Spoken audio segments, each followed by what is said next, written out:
Karjeros sezoną NBA lygoje žaidęs, bet dėl traumos jį anksčiau laiko užbaigė Donatas Motiejūnas, jau laukia leidimo judėti. Po nugaros operacijos jau praėjo 3 savaitės, bet kiek truks reabilitacija iki šiol dar nėra aišku. Todėl galimybės, kad 24 kaunietis žais Europos čempionate, vis mažėja. Jis priklauso klubui, klubas jį investuoja ir aš jo tikisi. Tai vadinasi, jeigu tik tai bus laiko klausimas, ar gali ar negali, manau, kad jie saugos jį, kad nes trauma tikrai rimta. O mums Donatą reikia ne vien tik šitie metai ir ateityje.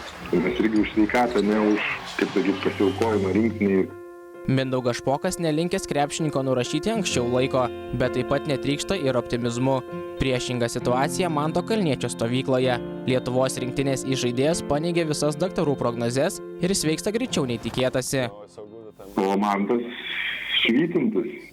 Dažnai Mantą matau, sportuoja, dirba, treniruojas. Manau, jis net gal viršyje, jeigu daktarų ten tos rekomendacijos, tai manau, greičiau atsistatys negu per 8 savaitės. Manau, rinktinė bus pilnai pasiruošta. Jau kitą savaitę Jonas Kazlauskas turėtų paskelbti išplėstinį rinktinės kandidatų sąrašą. Į pirmąją treniruočių stovyklą Palangoje geriausi šalies krepšininkai susirinks Liepos 20-ąją.